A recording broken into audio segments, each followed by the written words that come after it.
Welcome to Dental Business RX. Practice success in 30 minutes or less.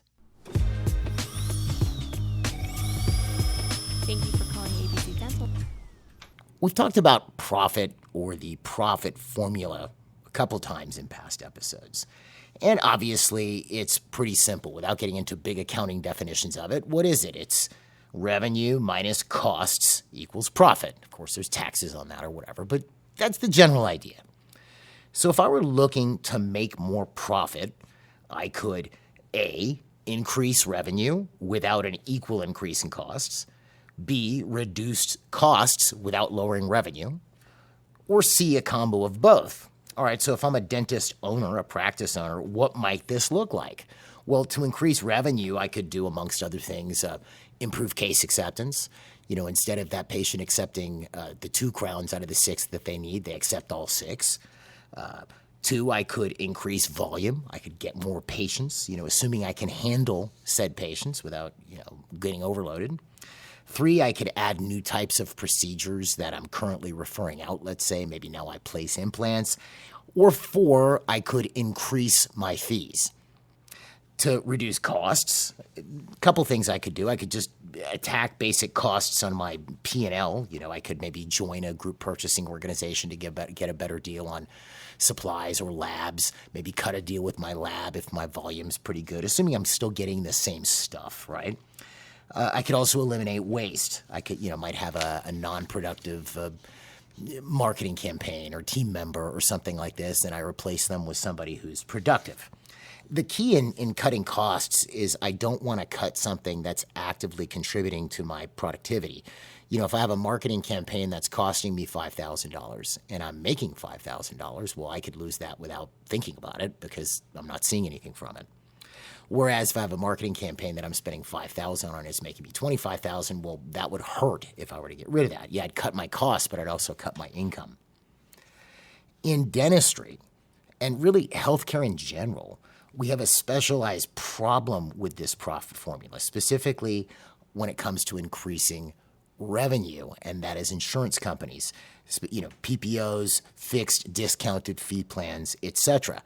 It means that I can't press that one button, which is increase my fees. I can increase my fees for people who are out of network, but if you're the average practice and you've got 70, 80% of your patient base that's currently showing up in network, you're increasing fees on the 20% that don't have insurance, or don't have a fixed fee plan that you've agreed to or you're out of network with. You can't increase the fees on those patients with which you're in network. Is that the right way of saying that? You can't increase the fees on the you get the idea. And look, if you're in network, I would put money on that you would prefer not to be. No one really wants to be in network. And I understand, maybe you were advised to do it. I've met clients who have told me that, when they graduated dental school or when they got to the point of where they wanted to buy an office, they were advised to join as many plans as they could. Maybe you just didn't see any other way. I understand. In any event, like I said, you probably wouldn't be in if you felt you had a choice. So for most, faced with a 40 to 50% haircut on all their fees, what do? Well, you can't get out, right? That's not possible. So instead, we're going to do the volume solution and try to figure out how to make things go at these reduced fees. There has to be a way to make it work, right? Because there's really no way out. And I don't mean to come across as harsh or crass with regards to this. If this is you, I truly understand what you're facing. I see it every day. And I know that the thought of going out of network creates fear. You're at least making a living now.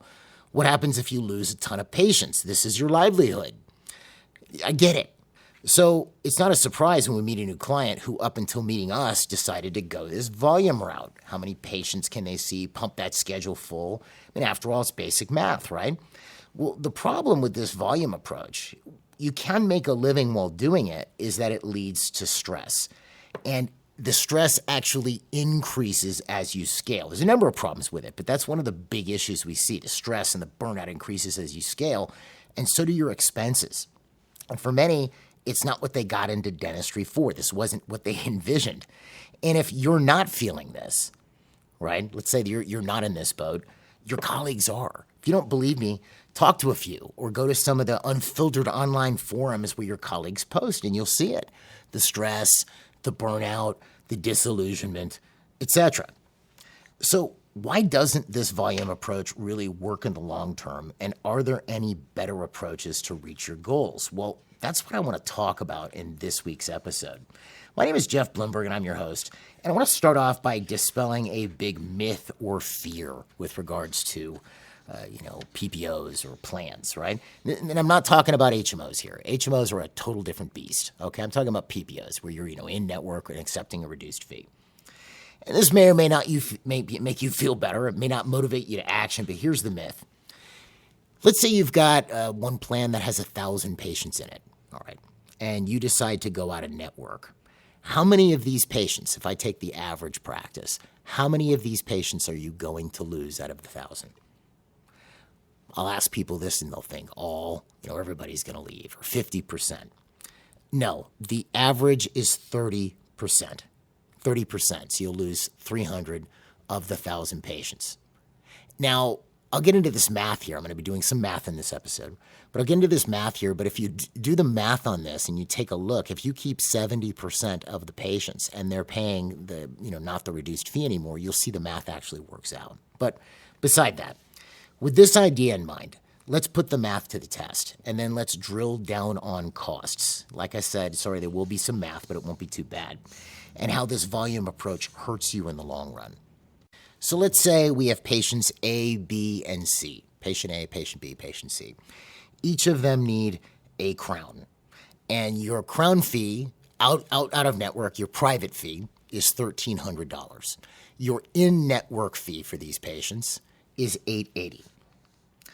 Now, if you go out of network, you're going to lose patient C, 33%. It's really 30%. It's actually a little more, but just for simplicity's sake, since this is a podcast, if I stay in network, I'll do crowns on A, B, and C, patients A, B, and C. If I go out of network, patient C is going to tell me, doc, I love you, but I want to go to an office that takes my insurance. So I keep A and B. If I go out of network, I keep all three if I stay in network. So let's start with the math.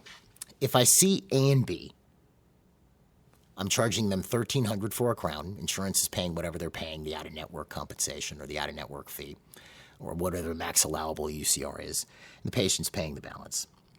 I'm doing $1,300 a crown. I'm making a total of $2,600 by doing crowns on patients A and B. If I'm in network and I do pay crowns on patients A, B, and C, I'm getting $880 a crown for these patients, which is $2,640. So in network, I do A and B, I get $2,600.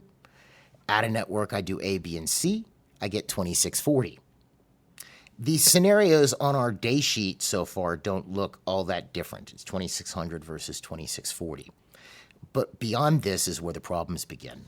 See, it's easy to see revenue and volume, day sheets and production reports and things of that nature. It's not as easy to see costs and margins, especially when you're lumping a ton of procedures into a given month. So let's take the 3 PPO crowns now. Let's analyze this for a second. So we did 3 crown preps, right? 3 crowns. Now, how long does this crown prep appointment take? Let's say, again, look, some people are faster, some people are slower, whatever. It is what it is, but let's take the average. Let's say each of these appointments on the schedule were an hour each. So it's 3 hours. Maybe it's 40 minutes of doc time for each appointment and, 20 minutes for the assistant to seat them and dismiss them, give them post-op, things like this. So it's 3 hours total where the patient's in the chair for the prep and 2 hours of doc time.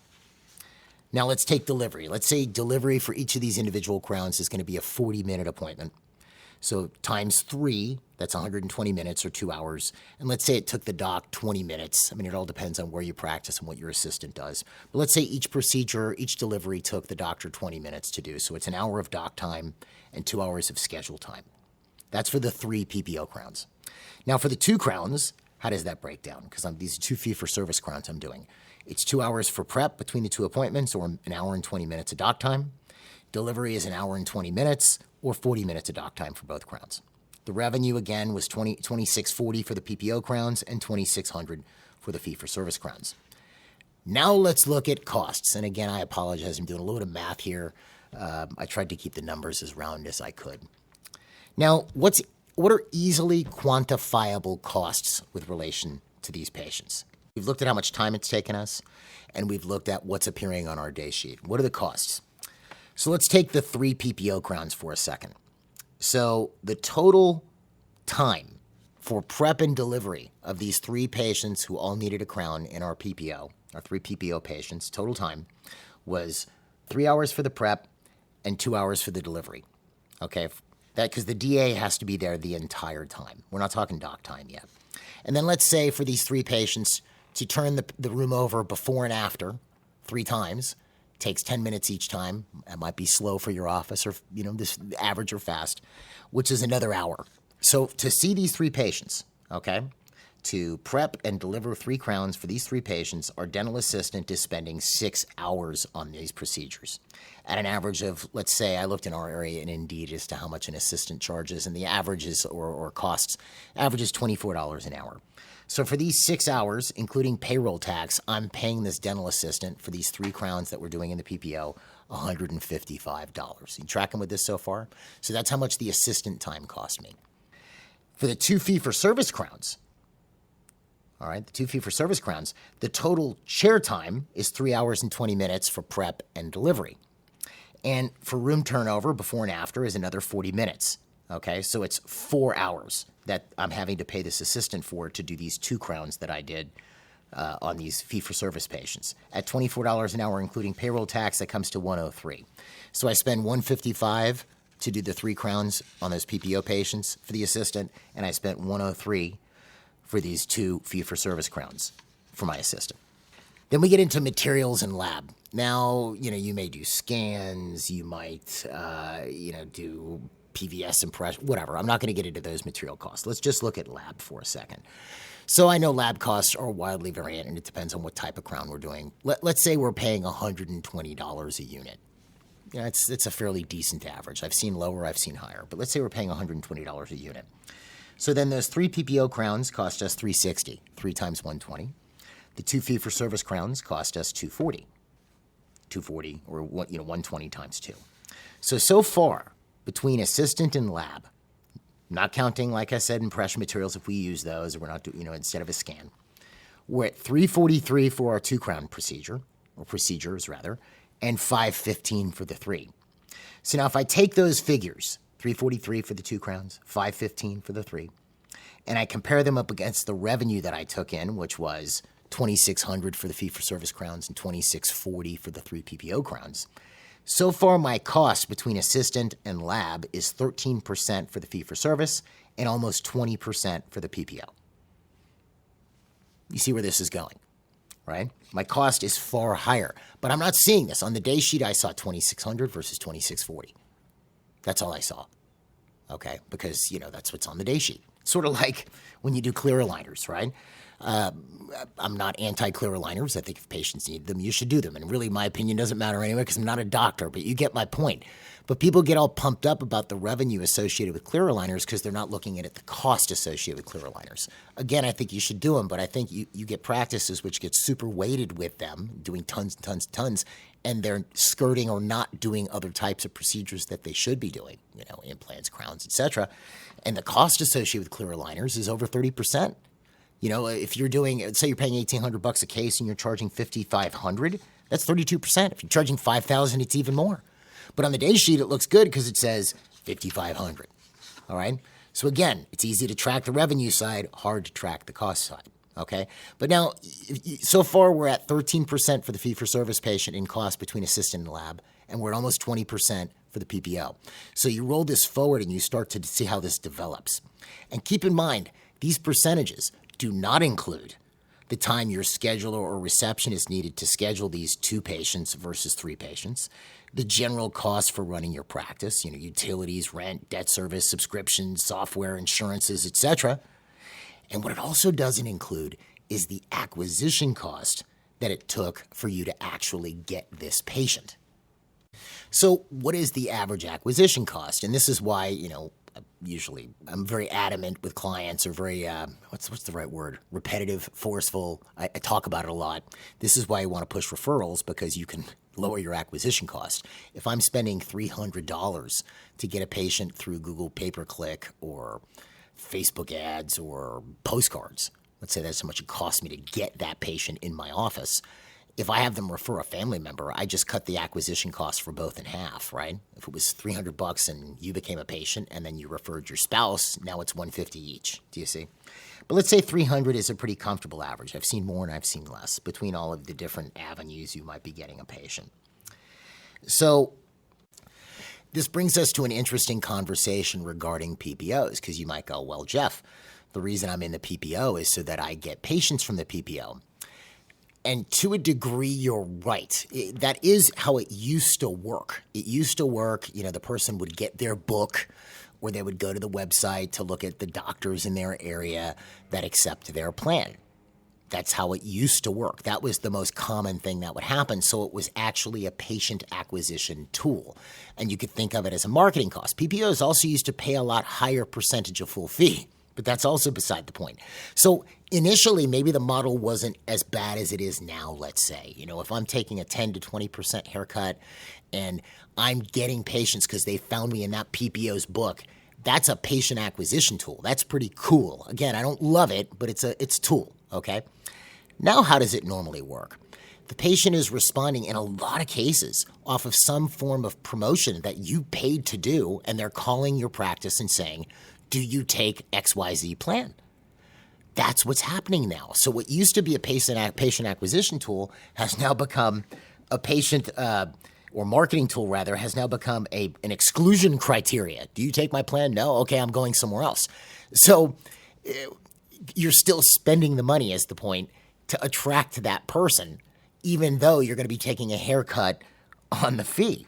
You see, and that's where a lot of PPO patients come from. They don't come from the books the way that they used to anymore, because a lot of people accept just about every plan that you could find under the sun, moon, and stars. So if we take that cost into consideration, because you're probably getting your in-network patients in a lot of cases, if they're not referral, from just your marketing, they just happen to be in the same network that you participate in. Let's roll that acquisition cost into these patients for a second, if that's applicable. So we had the 2 crowns fee-for-service and 3 PPO. Let's say all of these people came off of some ad that we did, and my average acquisition cost is $300 per patient. So let's look at costs now. For the 2 fee-for-service patients, I spent $300 each, so the total cost was $600. My revenue from doing the 2 crowns on these patients was $2,600. Again, not factoring in the schedule or other costs. So if we take in the $600 we spent to get these 2 patients and just the assistant and lab fees, what's our total cost to get these 2 patients? So it's $943. $600 in acquisition cost, $343 in lab and dental assistant time. Okay, so now our cost for these 2 patients is 36%. This is for the fee-for-service patients. Now, obviously, I'm not paying that cost again when I do future procedures on them or when they come in for their hygiene appointments, etc. We're just talking about for our initial encounter. Let's say all of our PPO patients came off of one of our marketing channels. There's 3. We paid $300 per patient, or $900. If we add this to the $515 we spent between dental assistant and lab, again, not counting all of our other costs for schedulers or whatever, we're already at 53.5% of the procedure. We spent $1,415 to make $2,640. And it becomes worse because we're having to, in effect, pay a form of an acquisition cost every time we see this PPO patient in the future. Instead of getting the $315 we should be getting when they're in hygiene, for bite wings, an exam, periodic exam, and a cleaning, we're getting $138. Instead of getting they need molar endo, we're getting $750 instead of what we'd normally charge if we do molar endo. We're paying this fee every time we're seeing this patient. And you add to the fact on top of this, what was the doctor time in each of these procedures? Well, there was 2 hours with the 2 fee-for-service patients in doctor time between prep and delivery, and 3 hours with PPO patient. Doesn't seem like all that much. It's an extra hour, but you add this up over the course of a week or a month, and you apply it to all of your procedures, and you start to see what's happening. And, as a side note, let's talk quadrant dentistry for a second. I don't even know if that term is as widely used as it was 20 years ago. I might be dating myself. But the basic concept, you know what it is. Instead of, let's say I had a patient who needed 3 crowns, and they accept all 3, and I'm doing all 3 in one appointment as opposed to one on each appointment. You could see how that lowers my costs and my time. I don't have to go in and start all over again, renumb the patient. My assistant doesn't have to turn over the room each time for each of the individual crowns we're doing on this patient. So obviously, quadrant dentistry does make things cheaper. It's another way of lowering costs. But the key is your patients have to accept it, so that's more of a sales thing, which is a whole other discussion. That's a case acceptance thing, right? But this whole volume concept, what I see on my end, is the result of trying to chase profit or survival with volume. And how does it show up when I meet a new client at MGE? It shows up with a 70, 75 to 80% overhead. Because you see these costs start to add up. Again, I don't want to get into this because it would just be ridiculous, but let's say it took our scheduler 20 minutes to schedule each patient and get them in and confirm them. Well, we're doing it for 2 people at full fee or 3 people at a discounted fee. You see how that starts to offset, right? But why is this a big deal? We're seeing these larger overheads more often than I've ever seen them before. Well, I've brought up before on the podcast, you may or may not have heard this, if back in the 90s you asked any dental guru, big influencer. We didn't really have influencers in the 90s, but someone who was considered an opinion leader, let's say, in the dental community, what your overhead should be. If you're just a solo practitioner, what should your overhead be? The number you would have heard would have been uniformly 50%. So if you're producing 60 and collecting it, obviously, you should be netting 30. That was the standard response, 50%. Obviously, it would be a little lower if you were servicing debt because it was a newer practice, but generally 50% was the standard. Now, the funny thing is, because, the idea of 50% overhead, that might be something where you go, Jeff, that sounds great, but that's impossible because, costs have gone up. It actually would be possible if you were charging full fee. And the funny thing is, and this is an evolution, I've mentioned this before, but back in the 90s and into the early 2000s, most softwares didn't have the ability to track different fee schedules. They had your fee schedule. That was the fee schedule. So what would happen is if your fee was, let's say, $900, and things were cheaper back then. Let's say your fee was $900 for a crown, and you were participating in network with an insurance company, and they only paid $550. So it's $900 is your fee, and they only pay $550. So obviously they're going to only pay half of that. The patient has to pay the balance. But then you have to write off that additional $350. So what your day sheet would look like, depending on when you entered the write-off, is it might have $900 as a charge. You might enter in the write-off right then and there, or you might enter in the write-off after insurance pays. So what we would see with a client back then, back in the late 90s, mid 90s, early 2000s, is we'd have clients come in that were producing, especially as they got more and more network. They're producing 100, but they're only collecting 70 or 65.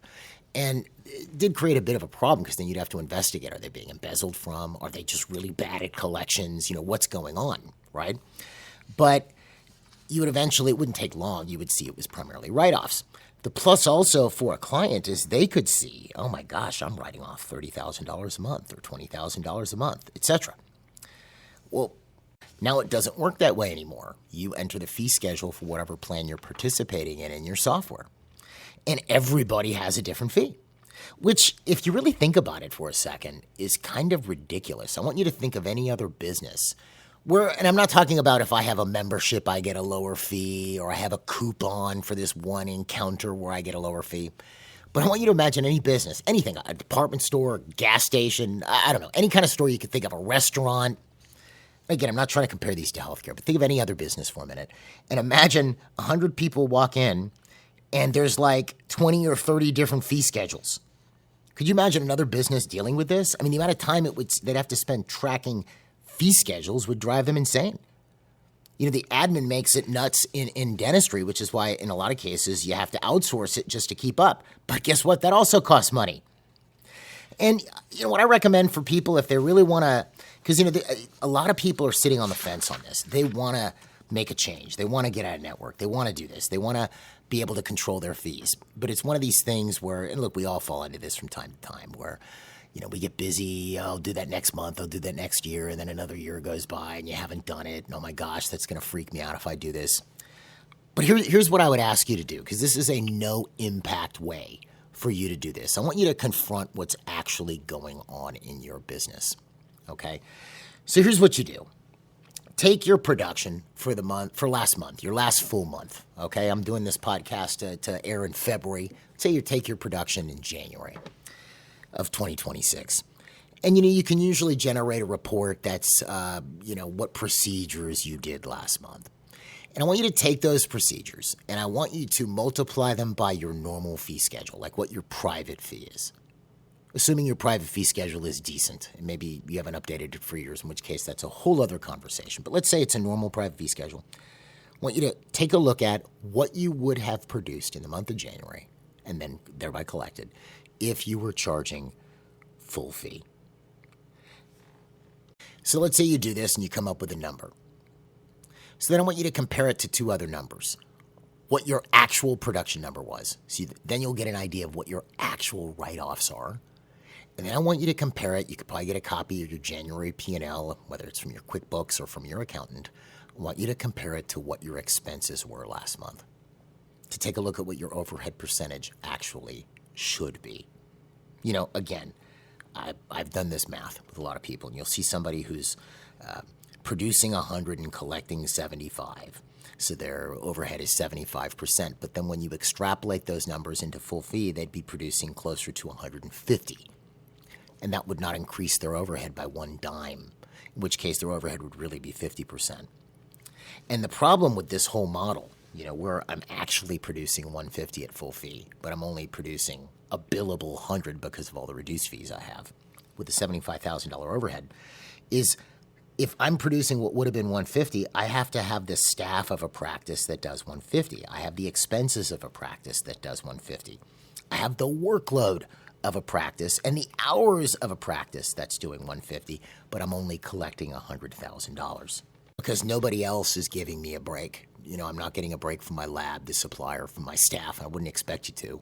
My landlord's not giving me a break because I'm in network with a bunch of people, or a bunch of insurance companies. So I don't get a break. I'm the one who's taking the cut. So you end up with all of this additional expense because that's what it would cost to run a practice doing that at full fee.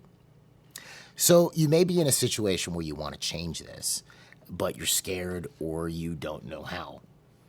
And this is something that we're adamantly pushing with our clients right now, is for them to move out of network because this model is somewhat broken. I don't think, we've talked about this before where, over the last few years, while inflation has gone up, insurance companies have actually, in some cases, lowered reimbursement.